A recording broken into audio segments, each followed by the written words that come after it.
Seguimos, señoras y señores, la tertulia en este miércoles que es 22 de junio del año 2022. Hoy damos paso a la mesa de análisis internacional y para eso saludo a quienes son los anfitriones habituales. Desde París, Francia, Leo Harari, buen día. Buenos días para todos. Y desde acá, desde Montevideo, Gustavo Calvo. ¿Qué tal, Gustavo? Buenos días, Emiliano, y gracias por la invitación. Tenemos además en cada uno de los temas que vamos a abordar invitados, esa es la costumbre.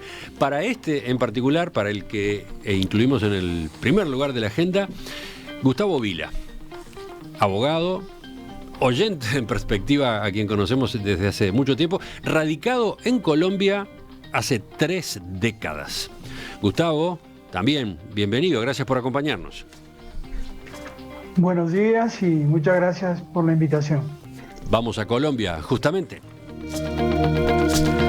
Colombia inició ayer, luego del feriado del lunes, la transición hacia su primer gobierno de izquierda, que estará encabezado por el economista, senador y ex guerrillero Gustavo Petro.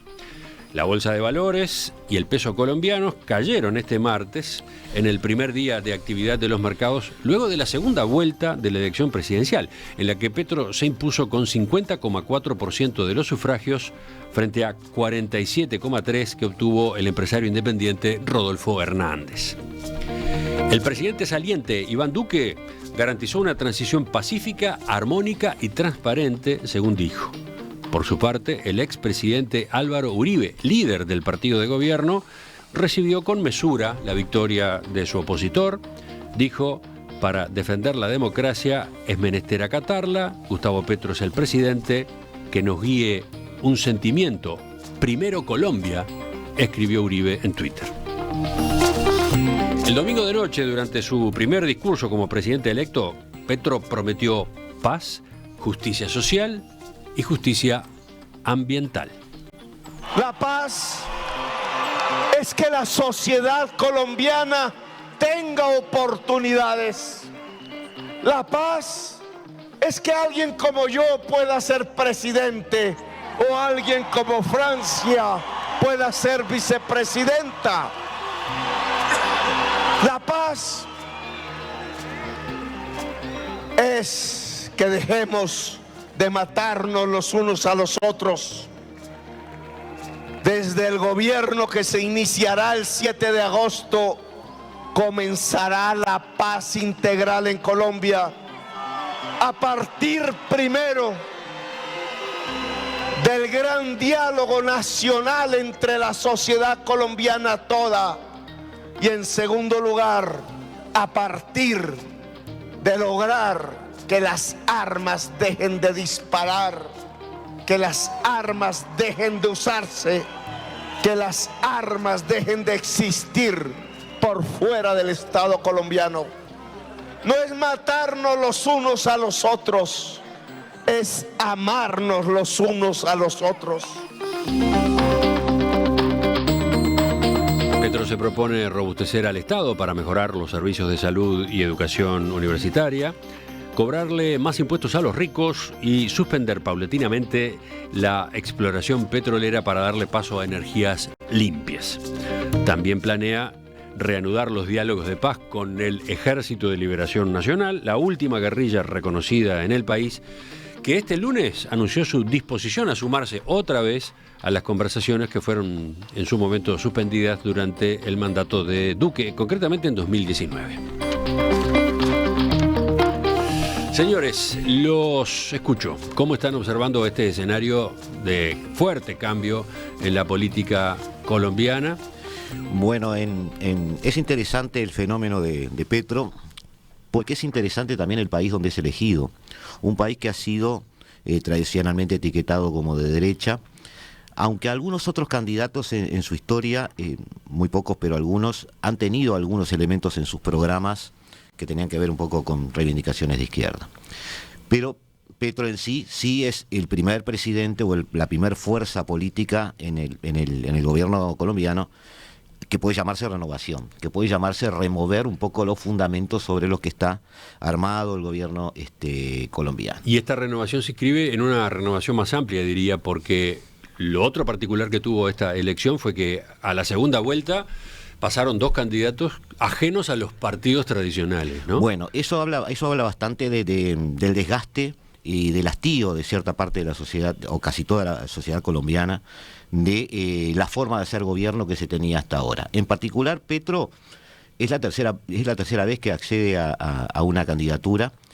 Para algunos eso es algo malo, para mí es la identificación de un candidato como alguien dentro del sistema electoral, alguien que ha construido organizaciones políticas creando movimientos, ligas regionales, ha creado una estructura y una red electoral que al final fue lo que le dio también más, ¿cómo podríamos decir?, más asidero a la hora de poder elegir a quién votar. Distinto era el caso de su competidor, ¿no? Sí, es un momento Rodolfo especial. Hernández que no tenía un partido Claro, atrás, y es un momento no tenía histórico, una organización tradicional, entre es comillas. demasiado outsider, aunque no era un outsider propiamente dicho, pero demasiado outsider en el sentido de la utilización del diálogo normal con el electorado. Enseguida voy a escuchar a tu tocayo allá en Colombia, pero antes, Leo, tu visión desde Europa.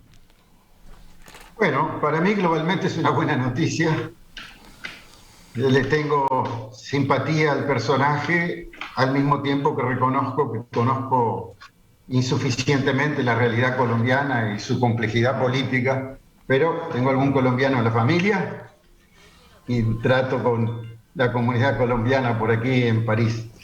Y me parece que es una oportunidad y un enorme desafío para Colombia, porque los antecedentes de los candidatos de izquierda en las elecciones colombianas es de terminar en el cementerio.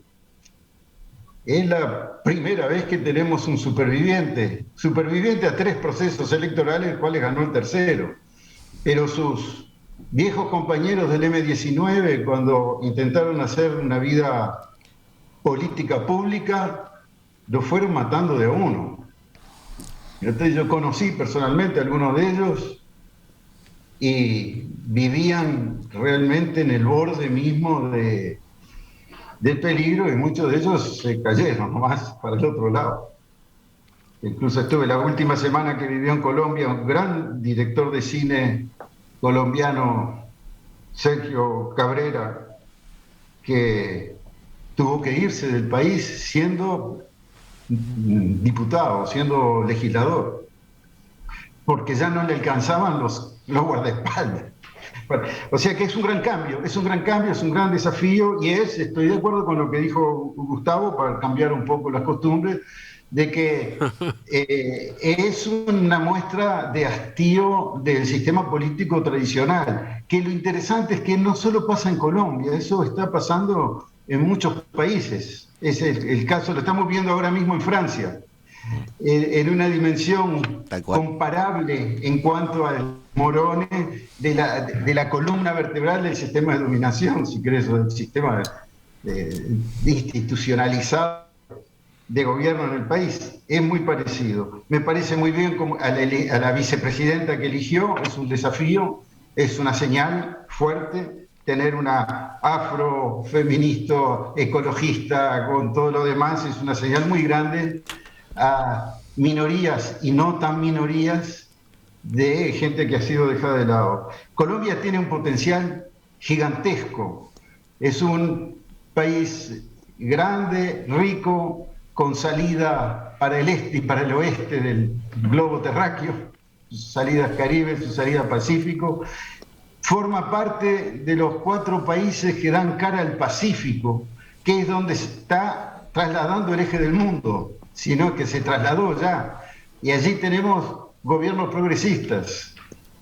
Chile, Perú y Colombia. Ahora solo queda Ecuador, en un momento social muy complejo, pero solo queda Ecuador. Y si no, va a haber un frente hacia el Pacífico, una señal para los que pensamos América del Sur, porque el eje de América del Sur se está corriendo al otro lado de la cordillera, por lo menos para la fuerza progresista. Bueno, tuvimos 2 visiones, una desde Montevideo, la de Gustavo Calvo, otra desde Francia, a cargo de Leo Harari. Vamos a Colombia misma. Gustavo Vila Mederos, tenemos los 2 apellidos para evitar confusiones. Gustavo, contanos, bueno, no sé si tus comentarios sobre lo que acabas de escuchar o más concretamente cómo está viviendo Colombia estas horas posteriores al triunfo de Petro. En primer lugar, señalar que las piezas del puzzle que aportaron tanto Gustavo como Leo son muy valiosas para tratar de entender este rompecabezas. Y respondiendo a tu pregunta, la sensación en el día posterior a las elecciones, en el primer día hábil, porque el lunes fue feriado en Colombia por Corpus Christi, ayer había como, aquí por lo menos en Bogotá, como una cierta sensación como de bienestar, de alegría, que incluso gente que votó a Rodolfo Hernández me decía que lo notaba, que había ese ambiente como optimista, alegre, de esperanza. Cuando el lunes analizábamos el resultado con dos politólogas desde Colombia, con Laura Gil y con Laura Will Sotero, yo les decía que me había llamado la atención en la cobertura de televisión, la noche misma de las elecciones, el espectro de reacciones a la hora de ir a buscar las opiniones de dirigentes políticos más allá de pacto histórico, el movimiento de Petro, y cómo todo había sido muy, ¿cómo decirlo?, muy cortés, muy amable, muy abierto, muy civilizado, ¿no? Como que todos habían puesto, por lo menos en esa noche y en esas notas, habían puesto su granito de arena en pos de la etapa que se viene. ¿Qué decís tú, Gustavo Vila? Precisamente, solo la única nota discordante la aportó la Federación Colombiana de Ganaderos, que publicó una durísima nota como distópica sobre lo que podría ser Colombia bajo el gobierno de Gustavo Petro, salvo esa salida que no condijo con el resto de reacciones. Todos los demás gremios tuvieron una actitud proactiva de diálogo, de búsqueda de consensos, lo cual se debe valorar muy positivamente. Por ejemplo, te pregunto a ti, Gustavo Vila, el planteo que hizo el candidato ya presidente electo el domingo de noche en materia económica, tratando justamente de despejar por un lado nervios y recelos que su programa había despertado. En estas campañas venían gritándonos una y otra vez, construyendo la contracampaña quizás a partir de las mentiras y del miedo, que íbamos a expropiar los bienes de los colombianos, que íbamos a destruir la propiedad privada. Pues bien, de manera franca, aquí les diría lo siguiente: nosotros vamos a desarrollar el capitalismo en Colombia.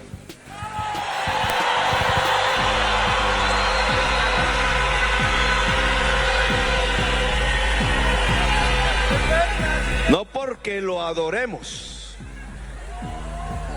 sino porque tenemos primero que superar la premodernidad en Colombia, el feudalismo en Colombia, los nuevos esclavismos, la nueva esclavitud. Tenemos que superar mentalidades atávicas ligadas allá a ese mundo de siervos, a ese mundo de esclavos que tenía como contraparte los señores y los dueños esclavistas. Tenemos que construir una democracia. Esto, ¿cuánto estuvo dicho en la campaña? ¿Cuánto impacto tuvo o no tuvo dicho en la noche de la segunda vuelta? Ese segmento del discurso, hay que decirlo que no lo leyó. Él lo improvisó. Y eso me lleva a 25 años atrás, cuando tuve la oportunidad de conocerlo personalmente a Gustavo Petro, a raíz de que él estaba presentando una serie de conferencias en la Sociedad Colombiana de Economistas, y algunas de estas ideas él ya las venía planteando en un ámbito bastante académico en ese momento, aunque él ya era parlamentario, y donde él planteaba críticas a ciertos aspectos del desarrollo económico de Colombia. Y para no evadir la pregunta, tengo la impresión de que su enfoque económico es básicamente nacionalista. Todo el tiempo él ha reivindicado las posibilidades que tiene inmensas Colombia de ser una potencia agroindustrial de nivel mundial. Y la misma reacción de ayer de los mercados, a pesar de que hubo una caída de la bolsa de valores de Colombia de un 4%, en realidad es algo muy circunstancial. Tampoco los movimientos del dólar fueron muy significativos, y se puede decir que los mercados por ahora le dan una señal de confianza. Que es la que... Perdóneme. Sí, dale, Leo, Gustavo.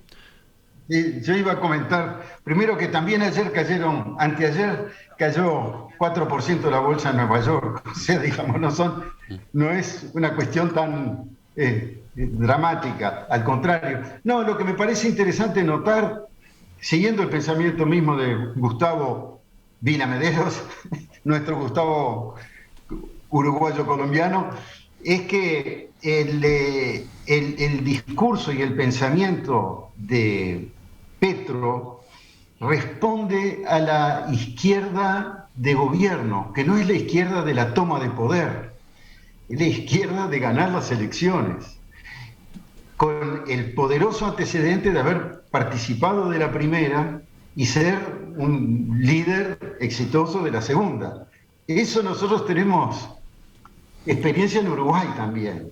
En este momento, apenas asuma Petro, habrá habido 2 guerrilleros presidentes, y con Dilma Rousseff, 3 expresidentes, por lo menos, en América Latina, en América del Sur. Estás aludiendo también a José Mujica, ¿no? Por las dudas que no haya quedado claro.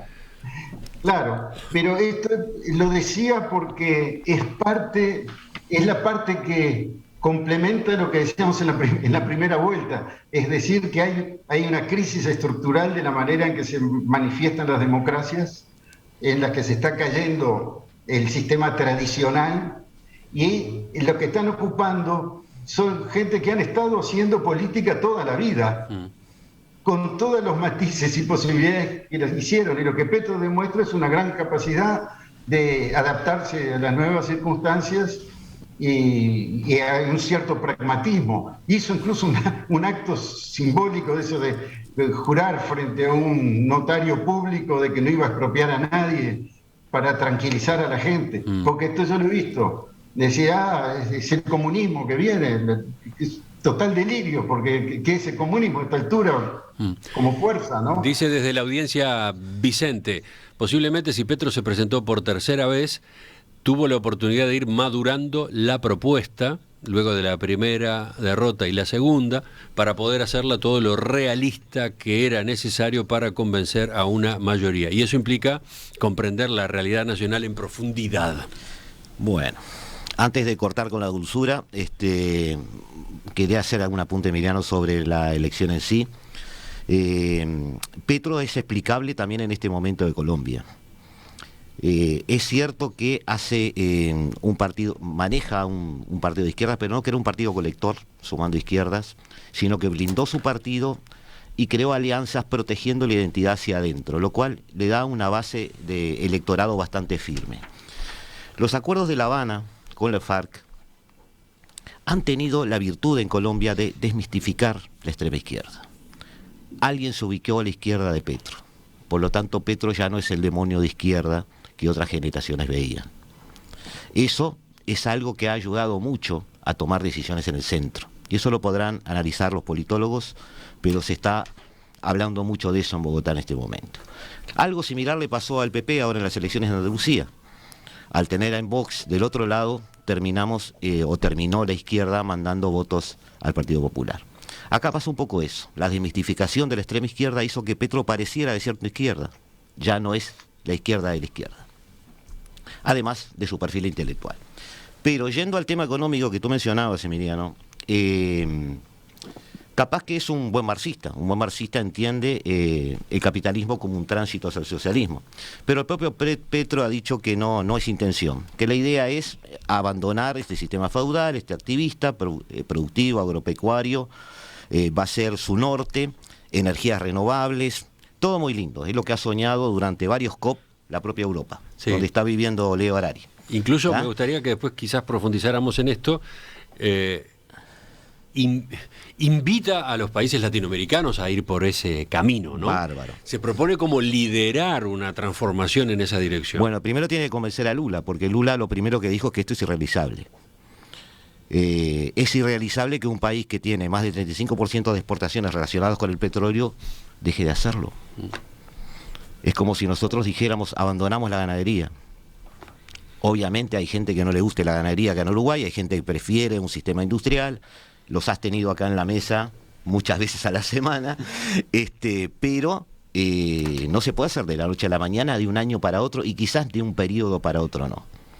El petróleo hoy es el principal producto de exportación colombiano y gracias al petróleo, por ejemplo Lula, y quizás por eso lo dice, llevó adelante muchas de sus políticas sociales. Y lo mismo le puede pasar a Petro, buscando esas energías renovables que ni siquiera Europa consigue hoy. Habla además de un montón de, no sé si tenemos tiempo, pero muy rápido. Me gustaría sobre este punto particular, Gustavo Vila suena Mederos. Muy bien, pero yo le agregaría lo que dice Leo, de que hay una izquierda para ganar elecciones, hay una izquierda que hace un discurso, pero después va a haber otra izquierda en el gobierno, donde vamos a ver si este discurso tiene sentido. Entonces, Gustavo. Me gustaría agregar como dos piezas para armar este puzzle.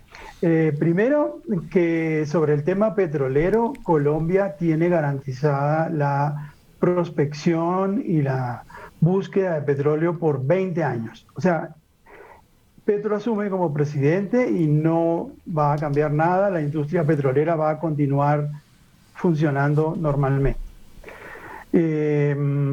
Eso por un lado. Y por otro lado, contextualizar lo que fue el triunfo del pacto histórico en marzo dentro de las elecciones parlamentarias.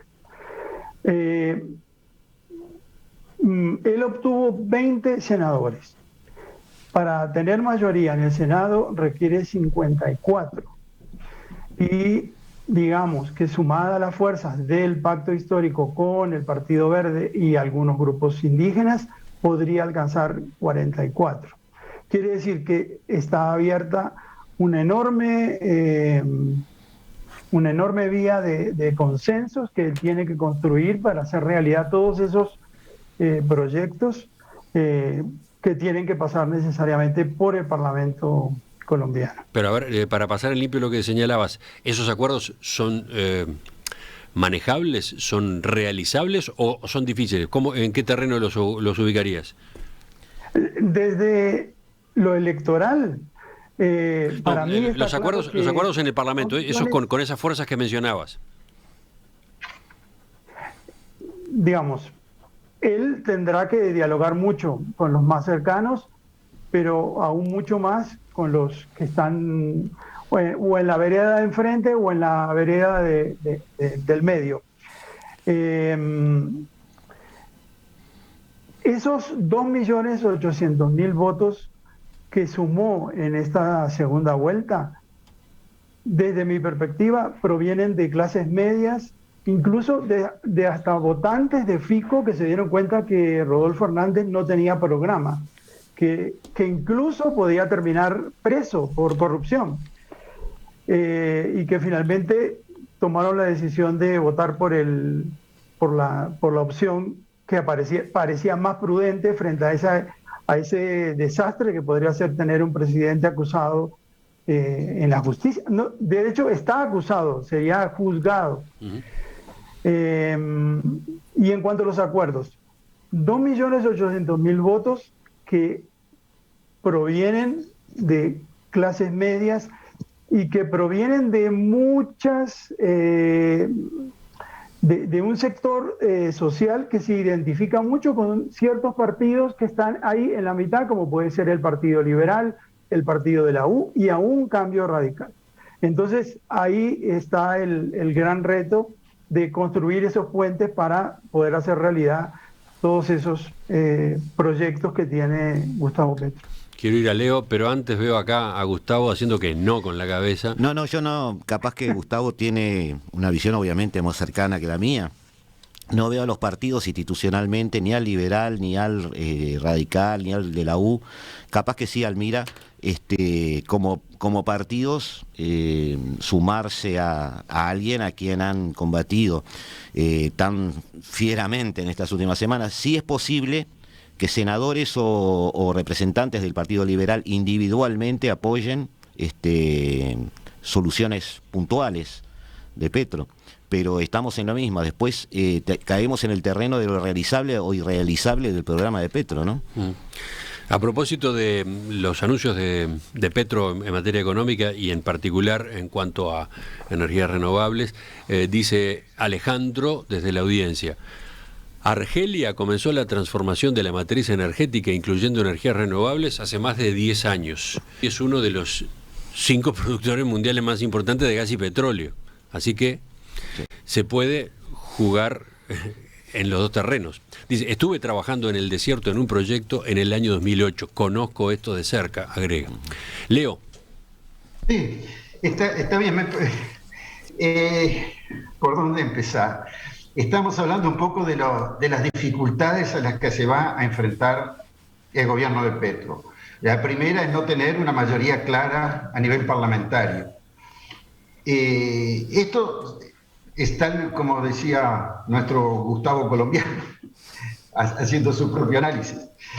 La única cosa un poquito esperanzadora es que las declaraciones de los que perdieron las elecciones fueron sin ambigüedad. Por una vez todos aceptaron la legitimidad del proceso, aceptaron que era una parte del juego democrático, aceptaron que era el presidente de todos los colombianos.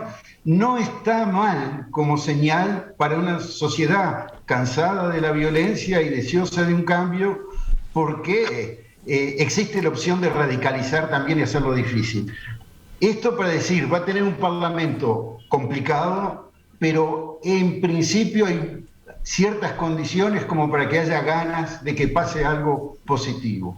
El problema es que Colombia tiene muchas ataduras a nivel internacional y en particular con los Estados Unidos, que han ido más lejos que la de los otros países de América del Sur, a los que estamos acostumbrados a analizar. Es un país que ha hecho incluso ejercicios militares con la OTAN. Es un país que ha sido hiperarmado, un poco con la excusa de luchar contra las drogas, pero más bien para luchar contra la guerrilla, o probablemente para hacer las dos cosas, pero que no ha logrado grandes avances en ese sentido. Es un país que tiene 1,5 millones, 2 millones de inmigrantes venezolanos, que es un peso y una fuente de tensiones muy grandes, y una clase dominante. Me gusta porque cuando hablaba de la Federación Colombiana de Ganaderos, es el único que se opone, porque es la Federación Colombiana de Ganadores. Toda la vida ganaron y ahora se les va acabando. Era lógico que ellos se opusieran. Todos los demás quieren quizás un país más para todos.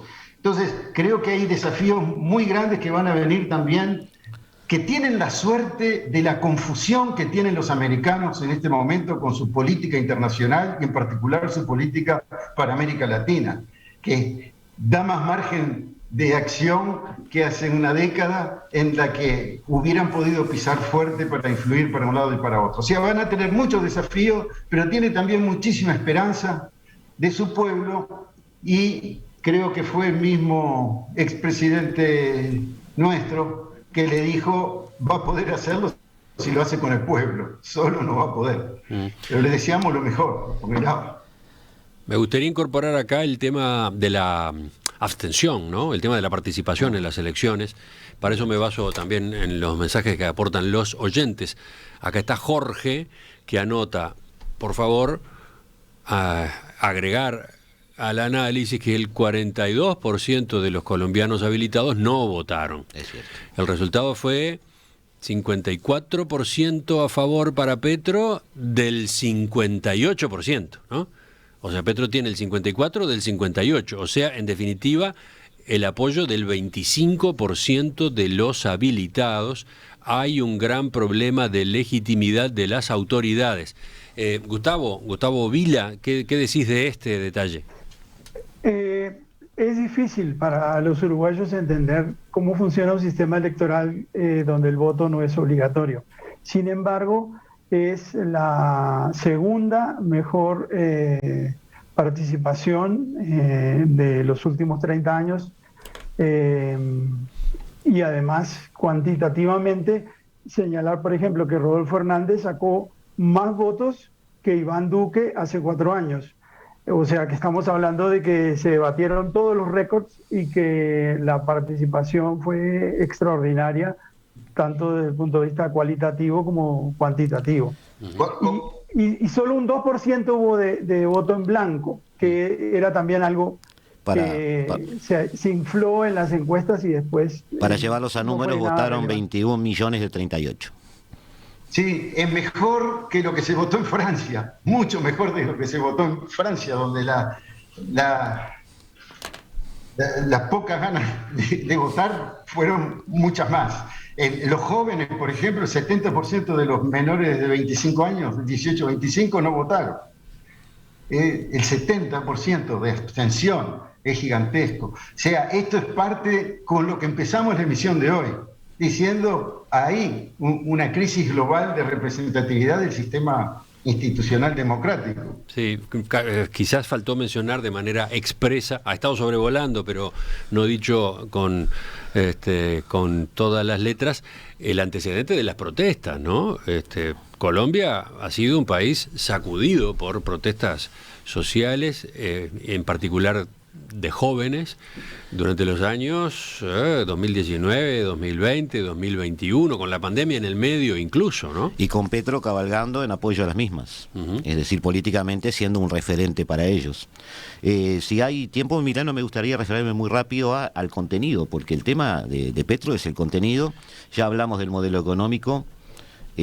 No soy muy optimista en que él pueda hacer algo. Sí es cierto que puede de alguna manera liderar alguna industrialización en el área agropecuaria, pero eso sin hidrocarburos o sin las habituales fuentes de energía no lo veo viable.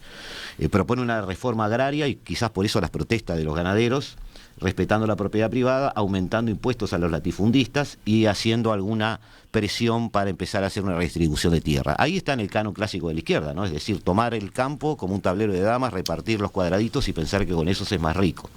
Después hay que pensar quién invierte en esos campos, ¿no? La reforma agraria en Uruguay fue Wilson Ferreira Aldunate. Bueno, va extensivo mi comentario a Wilson, entonces es su programa. En cuanto al modelo de pensiones, lo mismo que Boric. Abandonar las AFAP, o por lo menos dejarlas en un segundo plano, y que el Estado pase a bancar o pagar todo este sistema de reparto, donde Colombia tiene más de un 40% de informalidad, una población envejecida, o sea, vamos a asistir, como le ha pasado al Uruguay y otros tantos países, a centenares de millones de dólares de pérdida mes a mes para pagar este sistema de reparto de pensiones. No soluciona los problemas de fondo. Quizás logre algún consenso en el Parlamento, me parece que sí, me parece que el Partido Liberal puede ayudar. No va a abandonar el tema de Estados Unidos, la relación con Estados Unidos, sigue siendo el país referente en Estados Unidos, de Estados Unidos aquí en la costa pacífica. Ya habíamos dicho hace algunos programas, hace algunos meses incluso, que Sudamérica estaba partido al medio, es decir, el corredor pacífico con todos los países que tienen, además, todo es TLC con Estados Unidos, y Petro no va a abandonar eso, y el balcón hacia el Atlántico donde el Mercosur duerme la siesta. Pero, en definitiva, volviendo a Petro, un gran programa, un buen candidato, con un buen nivel intelectual, incluso a veces un poco soberbio, pero muy respetable. Fue a los debates a tocar temas de fondo, no a tirar línea nada más de discursos. Un buen candidato en ese sentido, pero tiene mucho por hacer y dentro de unos años vamos a ver qué de este discurso se hizo realidad o no. Gustavo, el otro Gustavo, Villa, sobre lo que señalaba tu tocayo. Sobre las pensiones no es la propuesta de Boric. Lo que plantea Petro es algo mucho más inteligente, y es que todas las personas estén dentro del sistema público y a partir de determinados ingresos garanticen sus futuras pensiones en los fondos privados. Y parece que es una solución que tiene grandes posibilidades en esos términos de que sea un sistema mixto y combinado para ampliar la cobertura, porque hoy en día solo se pensionan, se jubilan 1 de cada 5 personas en Colombia, lo cual es un disparate. Antes de terminar, algunos datos para comparar Colombia con nuestro país. Siempre viene bien, me parece, tener una idea de cuál es el país al que le estamos dedicando el análisis, ¿no? Dijimos sí al pasar que es la tercera economía latinoamericana, bueno, pero veamos. En superficie, Colombia es 6 veces Uruguay. Tiene 1.142.000 kilómetros cuadrados. En población, 50 millones de habitantes. 14 veces la población de Uruguay. El Producto Bruto Interno, 351.000 millones de dólares. 6 veces el de nuestro país. Y PBI per cápita, ahí la relación cambia. Sí. Ahí la relación cambia.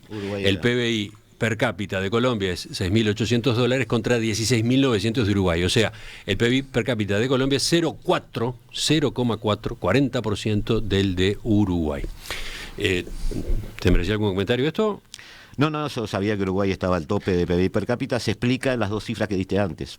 La población y el PBI de cada uno, dividido entre 3 millones, algo que es 14 veces. No, claro, pero da un PBI per cápita de ese estilo. De todas formas, pero hay países con población enorme, obviamente, Producto Bruto Interno per cápita también alto. Y ¿no? otro comentario Gustavo, sobre, ¿sí? Otro comentario sobre la población es que tiene toda esa población, pero además con mucho terreno despoblado, con una cordillera en el medio, y eso hace una distribución muy desigual de la población, muy concentrada en algunos lados y vacía en otros. Gustavo, el colombiano, ¿qué agrega de esta comparación? Que creo que es un campo enorme de oportunidades para las empresas uruguayas, que muchas están instaladas, o varias están instaladas aquí, tanto en el tema de tecnología, como también algunas vinculadas a la industria láctea, por ejemplo. Uh-huh. Bueno, hay una zona franca incluso, ¿no? Zona América tiene Zona América, Cali, su filial en Colombia, ¿no? Pero tú decías que hay grandes oportunidades, ¿sabes? ¿Podrías ampliar esto? Porque ese mercado, que incluso es de 52 millones de habitantes, para mí tiene infinidad de aspectos en que se complementan ambos países. Y creo que podría haber un gran futuro entre Uruguay y Colombia, trabajando juntos. Acá tengo a Alberto desde la audiencia, él se dedica al rubro tecnologías de la información. Nosotros ya estamos instalados en Colombia, dice. Acá tenemos un ejemplo, ¿no? ¿Leo? No, me parece muy bien, es lo que debiera ser. Por otro lado, yo creo que va a haber una corriente de... Es muy interesante lo que dice Petro cuando habla de mejorar el capitalismo. No lo inventó. Ha sido lo que tenían en la cabeza la socialdemocracia y todos los movimientos que trataron de salir de los regímenes feudales de los cuales venimos y llevar hacia una modernidad, sabiendo que cambios más profundos requieren también una evolución de la sociedad y mejores condiciones. Y cuando se trató de hacer un atajo, nos salió carísimo. Entonces,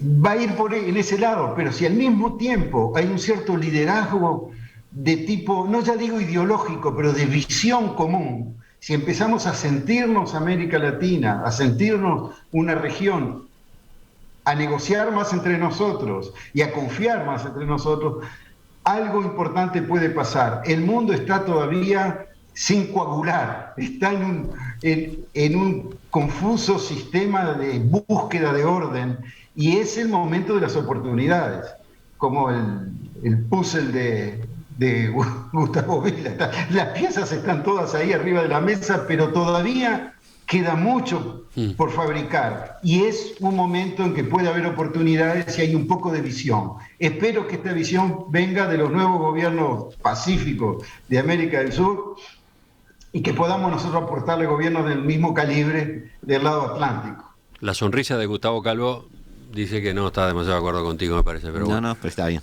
lo dejamos. No, estoy de acuerdo. Gustavo Vila Mederos, gracias por participar esta mañana en la tertulia, en esta mesa de análisis internacional desde allá, desde Colombia. Tenemos que seguir charlando en los próximos días, así que en cualquier momento estamos en contacto otra vez. Un gusto y un abrazo para Leo, para Gustavo y para la audiencia. Volvemos, cambiamos de tema enseguida en la segunda parte.